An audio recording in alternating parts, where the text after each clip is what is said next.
Hello friends, RMS online classes में आपका स्वागत है।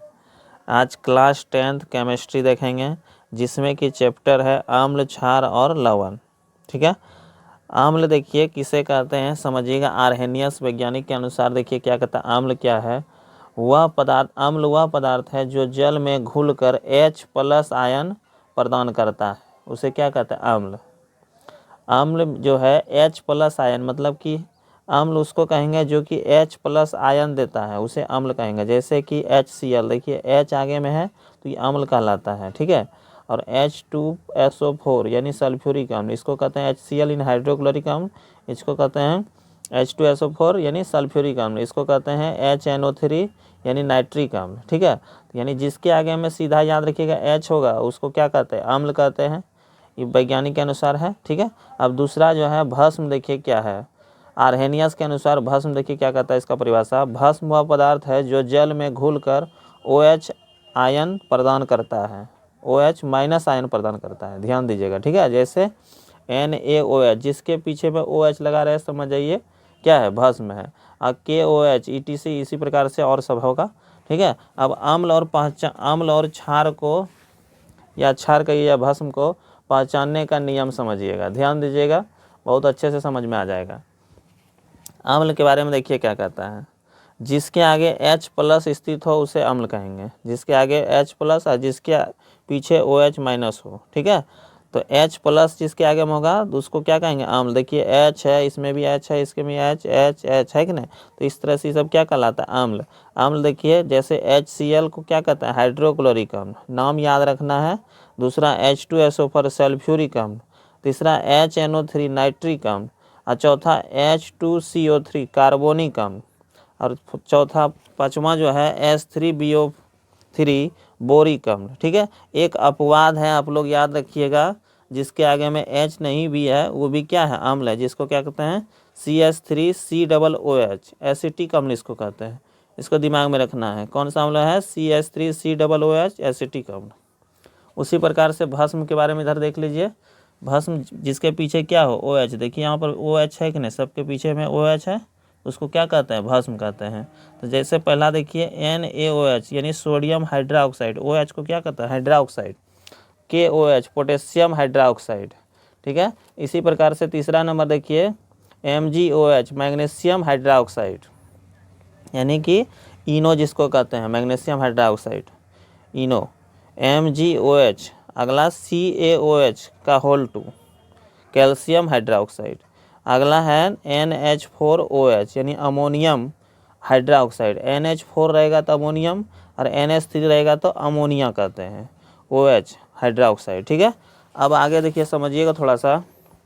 धातु के ऑक्साइड क्षारीय होते हैं।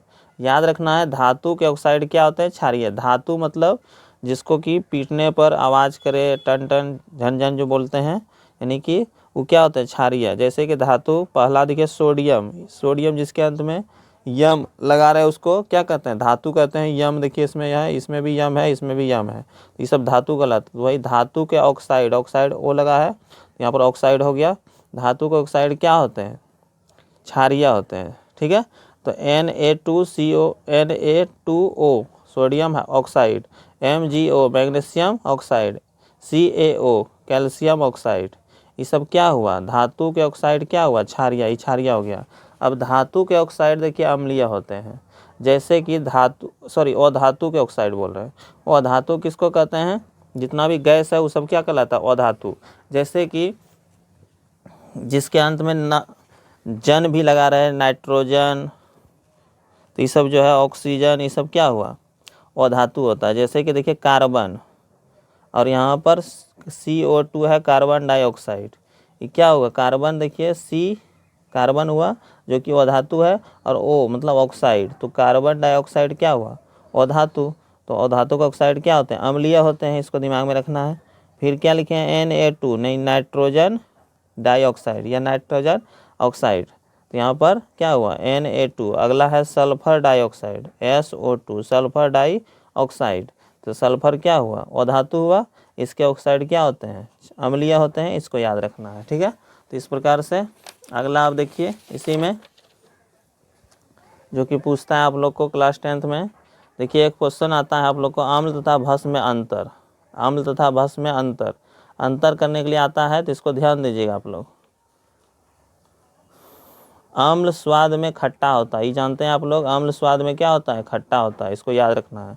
अब भस्म जो है स्वाद में क्या होता है, कड़वा। भस्म क्या होता है, कड़वा, यानी तीखा जिसको बोलते हैं। आम्ल का पीएच मान 7 होता है, 7 से कम। आम्ल का पीएच मान 7 से कम होता है, और भस्म का पीएच मान 7 से अधिक होता है। आम्ल का पीएच मान 7 से कम और भस्म का पीएच मान 7 से अधिक।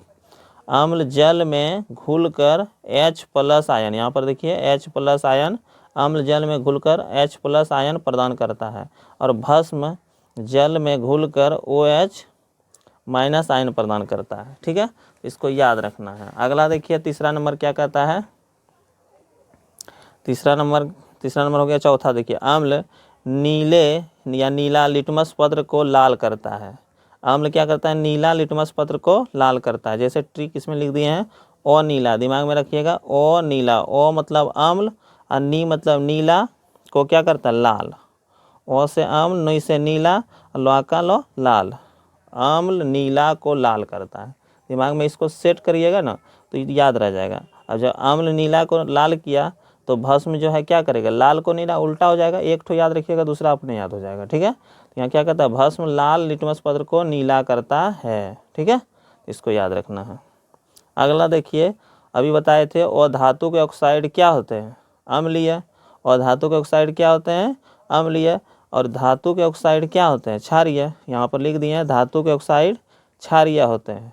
अभी तुरंत बताए थे यहाँ पर इस प्रकार से। यहाँ देखिए, यहाँ था धातु के ऑक्साइड क्षारीय और धातु के ऑक्साइड अम्लीय।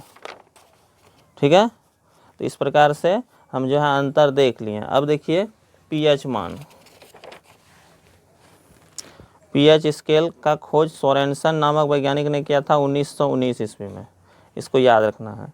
अब देखिए पीएच स्केल में पूछेगा कहाँ से कहाँ तक रहता है तत्व का नाम, यहाँ पर तो याद रखना है पीएच स्केल जो होता है 0 से 14 तक, जो कि 0 से 7 तक जो होता है, 7 से कम अम्लीय गुण होता है, और 7 से अधिक जो होता है वो क्षारीय गुण। ठीक है, जो जो हम 7 से नीचे यानी कम की ओर आते हैं, 7 से कम की ओर आते हैं तो अम्लीयता क्या होता है, बढ़ता है। ठीक है, 7 से कम होंगे तो क्या होगा, बढ़ेगा, और 7 से जब अधिक जाएंगे तो उधर बढ़ेगा तो क्या, क्षारीयता बढ़ेगा। क्या बढ़ेगा, क्षारीयता बढ़ता है। अब याद रखना है 0 से 3.5 तक परवल अम्ल होता है। परवल अम्ल इसको कहते हैं जो कि ज़्यादा मात्रा में H+ आयन यानी परवल, यानी जो कि अच्छा रहे। ठीक है, H+ यहाँ पर जो है परवल, जैसे कि परवल अम्ल में HCl, HNO3 इस प्रकार का जो है परवल अम्ल कहलाता है। ठीक है, परवल अम्ल। अगला है दुर्बल अम्ल, यहाँ पर दुर्बल अम्ल जो कि 3.5 से अधिक रहता है। अब अगला देखिए, यहाँ पर 7 से 10.5 के बीच में दुर्बल भस्म होगा, और यहाँ पर प्रबल भस्म होगा 10.5 से आगे 14 तक प्रबल भस्म। अगला देखिए सब इम्पोर्टेंट वैल्यू जो कि पीएच मान, जो को याद रखना आप लोग को। देखिए क्या कहता है, आमाशय रस, आमाशय रस का पीएच मान 1 होता है। कितना, तो 1.0 या 1 बोलिएगा। ठीक है, अगला देखिए दूसरा नंबर क्या है, नींबू रस, नींबू रस का पीएच मान कितना होता है, 2.4, नींबू रस का पीएच मान 2.4। अगला तीसरा नंबर क्या कहता है, सिरका, सिरका का पीएच मान कितना होता है, 3। और टमाटर का पीएच मान याद रखना है, टमाटर का पीएच मान कितना होता है, 4.1। पसीना जो होता है ये भी अम्लीय होता है, इसका पीएच मान कितना होता है, 4.5। अगला है अम्लीय वर्षा, यानी कि कितना होता है, इसका पीएच मान 5.6। अगला है पेशाब का पीएच मान 6 होता है, पेशाब का पीएच मान 6 होता है, इसको भी याद रखना है। दूध का पीएच मान 6.5 यानी 6.6 होता है। अगला शुद्ध जल, इसका भी बहुत इंपॉर्टेंट है, शुद्ध जल का पीएच मान 7 होता है। आंसू का पीएच मान 7.3 होता है, आंसू का पीएच मान 7.3। खून का पीएच मान 7.4, खून का पीएच मान कितना होता है, 7.4 यानी रक्त का जिसको कहते हैं। अगला है चूना जल, चूना जल का पीएच मान कितना होता है, 11। कितना होता है, 11। ठीक है, तो इस वीडियो में जितना भी बताया है सब इम्पोर्टेंट है। आप लोग जो है स्क्रीनशॉट अच्छा से इसको पढ़ लीजिएगा एक बार, ये क्वेश्चन तो हर एक बार आता है, इसको ध्यान से आप लोग पढ़िएगा, ठीक है। आम्ल और भस्म में अंतर ये पूछता ही है, आम्ल भस्म में अंतर ये पूछता ही हर एक साल। तो इस वीडियो में इतना ही रहने देते हैं, नेक्स्ट वीडियो में आगे लेके आएंगे। धन्यवाद।